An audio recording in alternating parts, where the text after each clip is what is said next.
Hello there. Today I watched the first two episodes of the new show Special Ops Lioness, and now I want to tell you about it. Let's start off with what this show is and what it's about. Special Ops Lioness is a spy thriller following a group of American operatives whose job it is to cozy up to the families of high-ranking terrorists and find an opportunity to assassinate them. They do this through the use of female undercover agents that they send in to befriend the wives and daughters of the terrorists. It spends half of its time on the dramatic personal lives of its two leads, and the other half of its time is spent on the spy thriller aspects of the story, going on secret missions and getting close to their target. It plays on extreme themes and mires itself in high-octane proclivities. There's lots of sex, nudity, and violence. There's also lots of drama.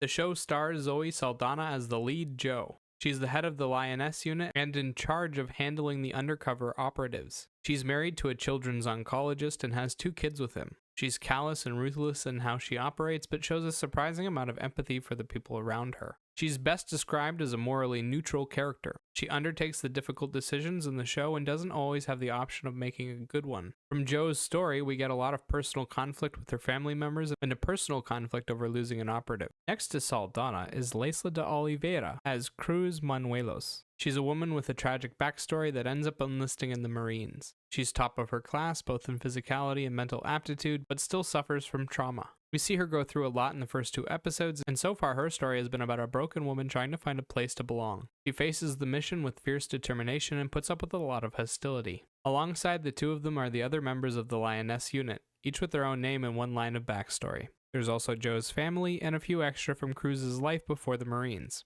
The show also stars Nicole Kidman and Morgan Freeman, but so far Freeman hasn't appeared, and Kidman has only made minor appearances in which she didn't have much dialogue. Now that we know what the show is, let's go over how it looks and sounds. The visual journey is straightforward and involves a lot of dramatic close-ups in a number of different locations. The cast are dressed like regular people, wearing casuals most of the time, and bits and pieces of gear during their time in the Middle East. The sets are well lit, but whenever they want to turn up the intensity of the situation, things tend to get dark and dingy. Camera likes to spend a lot of time up close and personal, and because of it, the show does a good job of capturing the emotions of the story. On top of that, each episode contains at least one big thriller scene. In the first episode, it's the opening scene in which there's an attack on the US military base by ISIS fighters, and in the second episode, there is an extreme torture sequence and a bar fight at the end. These scenes tend to be more graphic in their depiction of events and can be slightly unsettling at times, especially that torture scene. There is also a lot of PDA and a sex scene. The show doesn't shy away from nudity or graphic content at all. Sound-wise, the show makes use of instrumentals to fill out the background and support the content.